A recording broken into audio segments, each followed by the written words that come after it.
5번째 주일이 되었습니다. 오늘 우리가 읽은 이 첫 번째로 읽은 이사야 58장의 말씀은 이번 주 성서일과의 말씀인데 특히 금식에 대한 말씀입니다. 성도님들 금식 기도 해보신 적이 있으세요? 우리가 어떤 중요한 기도 제목이 있어서 내가 한 끼, 하루 3끼 또는 며칠 식사를 끊고 간절하게 기도하는 것을 우리가 이제 금식 기도라고 그렇게 말을 하는데, 근데 하나님께서 이사야 보니까 금식하는 이스라엘 백성을 책망하셨습니다. 그러면서 말씀하시기를 니들 서로 다투면서 금식할 거면 하지 마라. 싸우면서 금식하거나 또 주먹질하면서 금식하거나 목소리를 막 높이면서 금식하거나 자랑하면서 금식하거나 그런 금식하지 마라 이렇게 책망하신 말씀이 나옵니다. 예수님도 산상수훈에서 너희가 금식할 때에 위선자들처럼 이렇게 얼굴에 나 금식합니다 이렇게 얼굴에 슬픈 기색을 띠면서 길거리에서 자랑하지 말고 정말 금식을 하려면 골방에 들어가서 은밀하게 기도하고 금식할수록 머리에 기름을 바르고 얼굴을 깨끗하게 씻어서 그런 거를 티내지 말고 하나님을 향해서 간절하게 기도해라. 그렇게 말씀을 하셨습니다. 그러면서 하나님이 기뻐하시는 금식은 부당한 결백을 풀어주고 압제받는 사람을 도와주고 굶주린 사람에게 먹거리를 주고 떠도는 사람을 환영하고 헐벗은 사람에게 옷을 입혀주는 것이다. 이런 일을 하는 사람은 빛이 새벽 햇살처럼 비칠 것이며 주님의 영광이 뒤에서 호위할 것이다 말씀하셨습니다.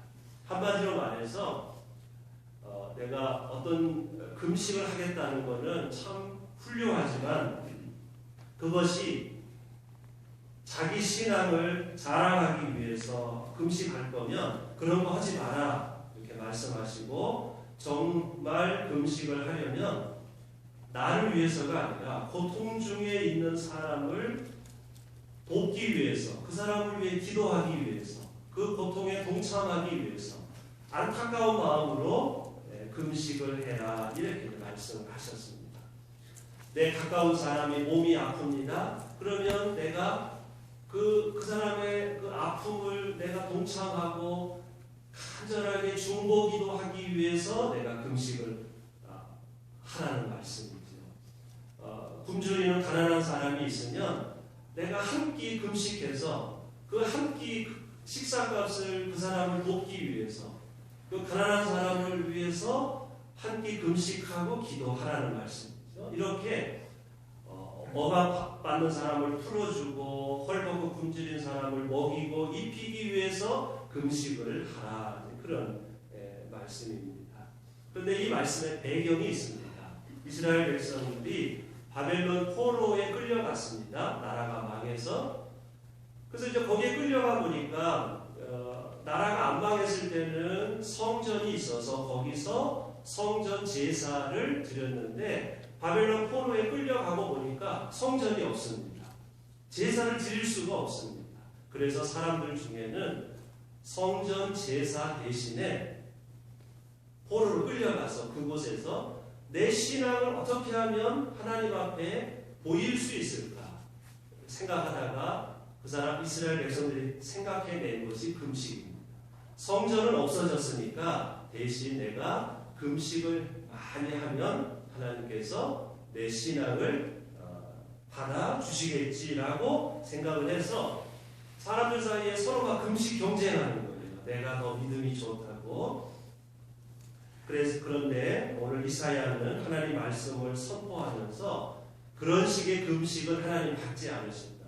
그런 위선적인 자기 신앙을 자랑하기 위해서 그런 식으로 금식하지 말고 정말 금식을 하려면 고통 중에 있는 사람을 돕고 함께 아파하고 그에게 도움을 주기 위해서, 그리고 그를 위해서 중보 기도하기 위해서 그럴 때 금식을 하고, 그런 금식은 그 깨끗하고 정성 어린 금식, 그리고 이웃을 위한 금식, 하나님은 그런 금식을 받으신다 하는 것이 오늘 우리가 첫 번째로 읽은 이사야 58장의 말씀입니다.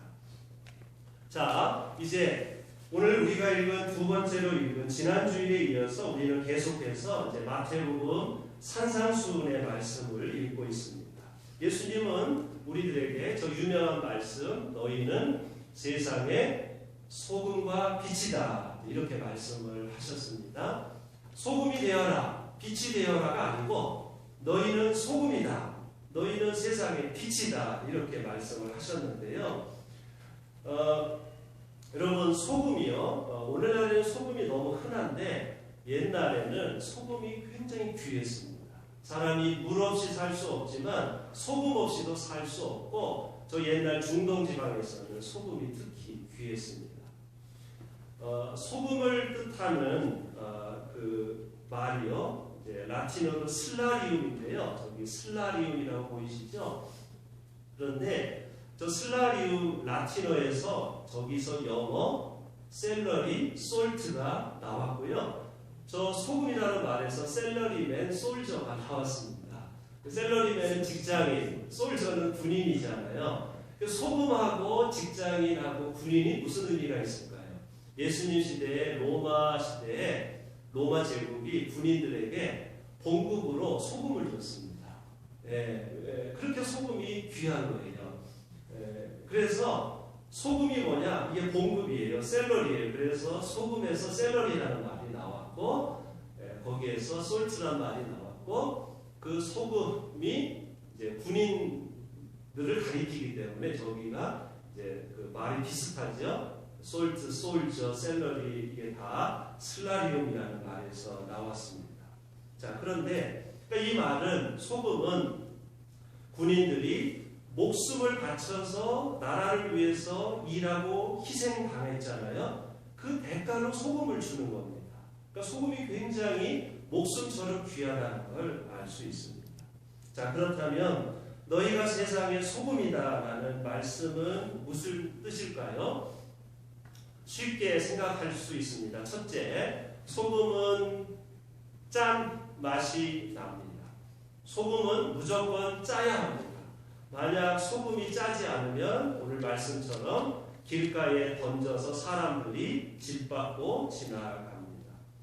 그런즉 너희가 세상의 소금이다 하는 말씀은 소금이 짠맛이 나듯이 우리 그리스도인들은 맛이 짠맛이 나야 된다고 이제 생각할 수 있습니다. 우리가 소금은 짠맛, 우리 그리스도인은 예수 맛, 예수님의 향기, 예수님의 맛이 나야 된다는 거죠. 꼭 나는 알파 할인하나 교회 다닙니다 말하지 않아도 사람들이 나를 보고 좋은 맛, 좋은 향기, 좋은 성품, 그래서 우리가 그리스도인의 좋은 맛, 향기가 나야 된다는 것이죠.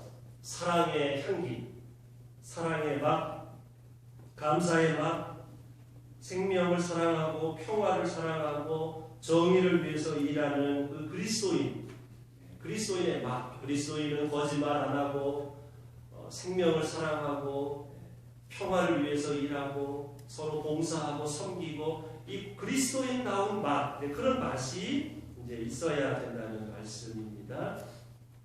그리스도인은 세상을 보는 것도 세상 사람들과 달리 그리스도인답게 예수님처럼 세상을 보고 말하는 것이나 행동하는 것이 그리스도인다워야 한다는 그런 말씀일 것입니다.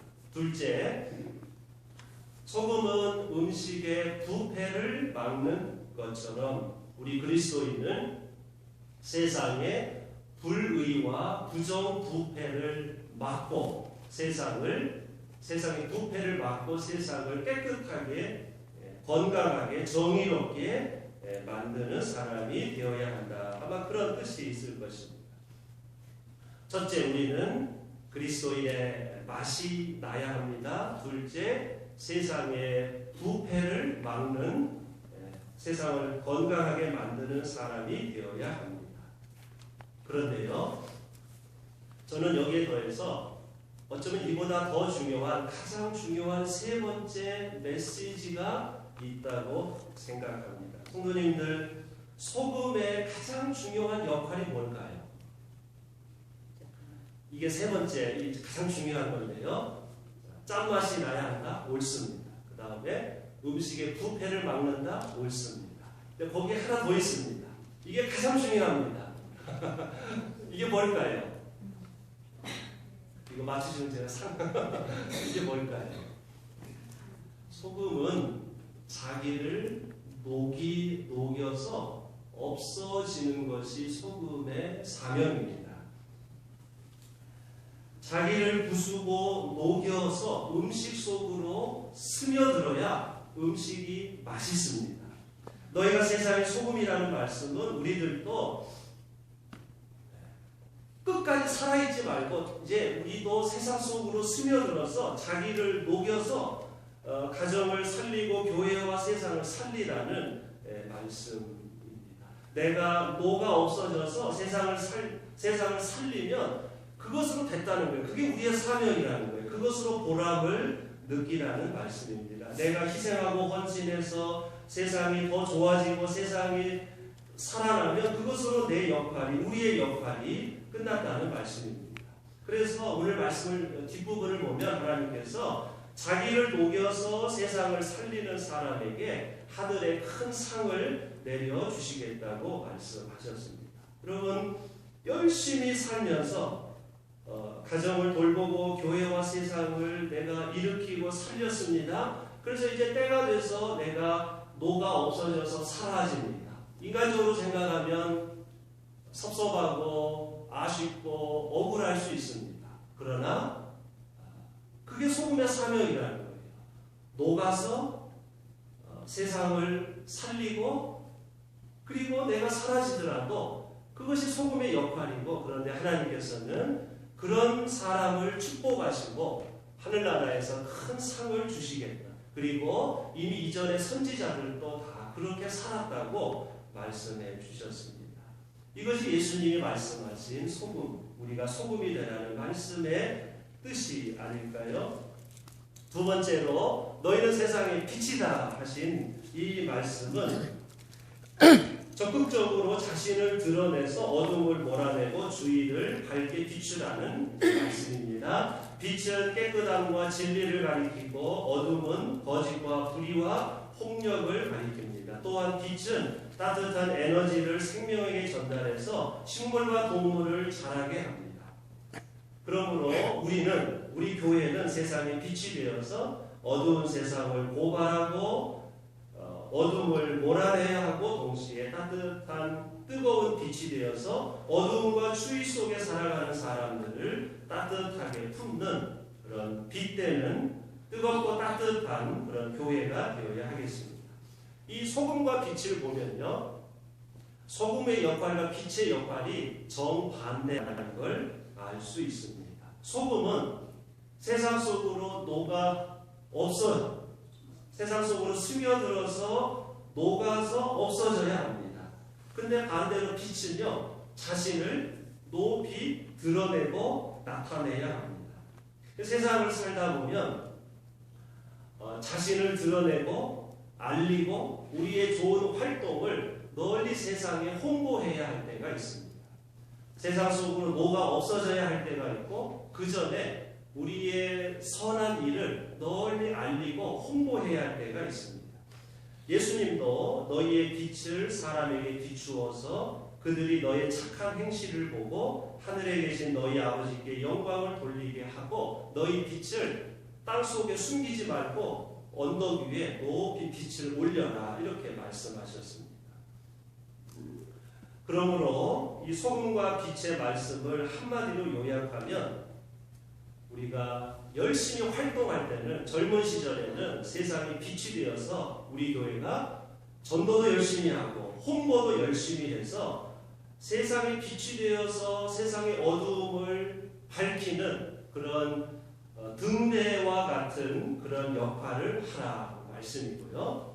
그러다가 마지막 때가 되면 소금이 되어서 사랑을 베풀고 세상 속으로 스며들어서 가정과 교회와 세상을 살린 후에는 소금처럼 이제 내 역할을 다 끝나고 뭐가 없어지라는 그런 말씀이라고 우리가 이렇게 한마디로 요약할 수 있겠습니다. 여러분, 요즘 코로나 바이러스 때문에 중국 커뮤니티가 고통을 겪고 있다는 뉴스가 이제 매일 나오고 있습니다. 우리 조선준 장관님이 스카보로에서 중국 커뮤니티를 위한 그런 모임을 지난주에 갖기도 했지요.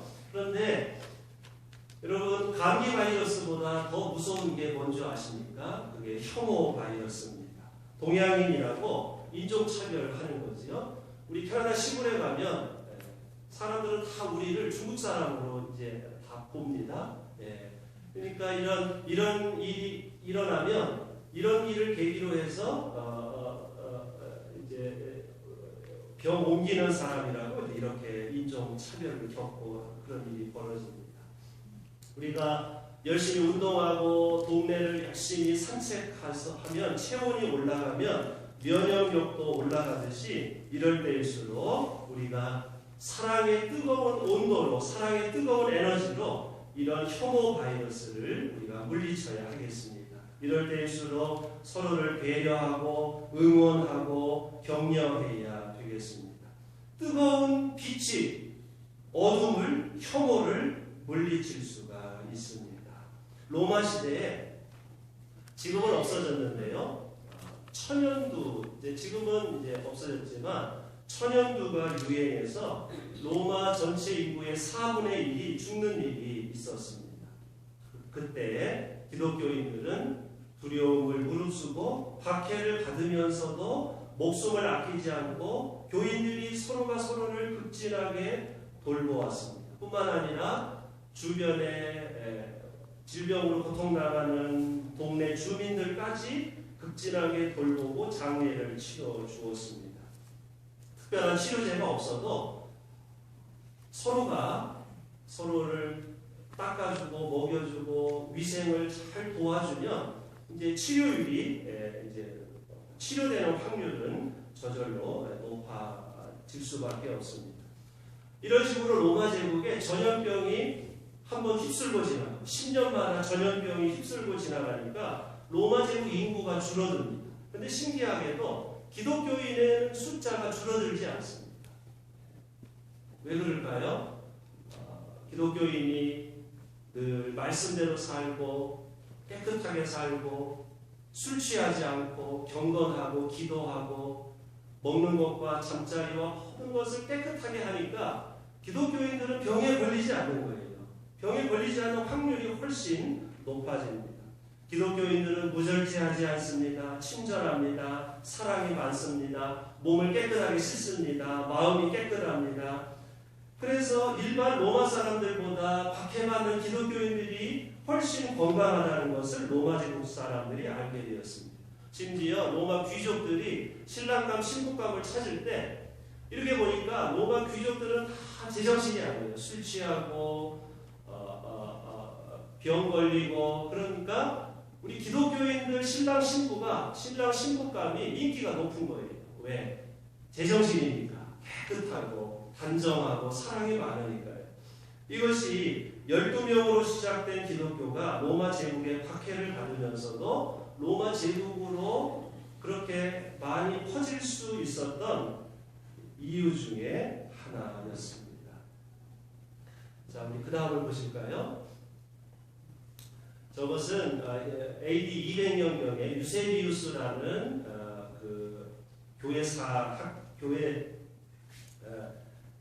유세비우스라는 사람이 초대 기독교회를 쓸 때 저런 표현을 썼습니다. 우리 형제들은 자기 목숨을 아끼지 않고 병자를 돌보았고 그들에게 필요한 것을 공급하였습니다. 많은 형제들이 다른 사람들을 치료하고 자기들은 죽었습니다. 이와 같이 경건함과 열렬한 신앙을 수반한 죽음은 순교에 못지않은 죽음이었습니다. 그들은 죽은 성도들을 포옹하였고 그들을 씻기고 수의를 입혔습니다. 그러나 이교도들은 이와 반대로 행했습니다. 그들은 병들어 앓기 시작한 사람들을 쫓아냈으며 사랑하는 친구들도 멀리했습니다. 그들은 환자들을 길에 내다 버렸고 죽은 사람을 내장에 주지도 않았습니다. 그들은 어떻게 해서든 죽음을 피하려 하였습니다. 그러나 아무리 예방하고 조심해도 그것을 피할 수 없었습니다. 초대 기독교인들이 박해를 받으면서도 서로를 극진하게 돌보아주고 깨끗하게 씻어주고 장례를 치러주고 그랬다는 거예요. 그런 놀라운 사랑의 능력을 행했기 때문에 로마 제국 사람들에게 놀라움이 되었고 선망의 대상이 되었다는 그런 말씀입니다. 오늘 말씀의 결론입니다. 우리는 요즘 예수님이 산에서 하신 산상수훈의 말씀, 마태복음 5장, 6장, 7장의 말씀을 계속 묵상하고 있습니다. 예수님은 제자들에게 너희의 의의가 율법학자들과 바리새파 사람들보다 그들의 의의보다 낫지 않으면 하늘나라에 들어가지 못할 것이라 말씀하셨습니다. 율법학자들과 바리새파 사람들은 일주일에 2번 금식했고요. 10계명을 지켰고 613개의 율법을 지켰습니다. 근데 우리가 어떻게 이 사람들의 의의보다 더 나을 수가 있을까요? 우리가 일주일에 3번 금식할 수 있나요? 못합니다. 그들의 열심을 우리가 따라갈 수 없습니다. 그런데 그들은 열심히 기도했고 금식했지만 이것은 자기를 자랑하는 것이었기 때문에 하나님께서 받지 않으셨습니다. 아무리 40일 기도, 40일 금식 기도해도 사랑이 없으면 아무 소용이 없습니다. 하나님께서 기뻐하는 금식은 부당한 결박을 풀어주고 압제받은 사람을 도와주고 굶주린 사람을 먹이고 떠도는 사람을 환영하고 벌벗은 사람에게 옷을 입혀주는 것이라는 말씀을 기억하십시다. 사랑하는 성도 여러분, 우리 교회가 몸과 마음이 아픈 사람들을 위해 기도하고 그들을 위해 금식하는 그런 교회가 되어야 할 줄로 믿습니다. 여러분, 우리가 젊은 시절에는 세상의 빛으로 열심히 살다가 마지막에는 소금처럼 아낌없는 사랑을 베풀고 그리고 녹아 없어지는 그런 소금과 빛의 삶을 살아갈 때 하나님께서 우리의 삶을 보시고 하늘나라에서 우리를 받아주시고 하늘나라에 크신 상급을 내려주실 줄로 믿습니다. 이러한 삶을 살아가는 저와 우리 교회가 되어야 할 줄로 믿습니다. 기도하겠습니다. 하나님, 주님께서는 저희들을 소금이다, 빛이다 말씀해 주셨습니다. 주님, 저희들이 세상의 빛이 되어서 세상의 어둠을 밝히게 하옵소서. 그러나 마지막에는 소금처럼 세상을 살리고 가정과 교회를 일으킨 후에는 뭐가 없어지는 것을 기쁨으로 여기는 삶을 살게 하옵소서. 주님, 저희들의 삶 자체가 소금이 되게 하시고 빛이 되게 하옵소서. 또한 고통 중에 있는 이들을 위해 기도하고 그들과 함께 아파하는 삶이 참다운 금식임을 깨닫게 하옵소서. 예수 그리스도의 이름으로 기도하옵나이다. 아멘.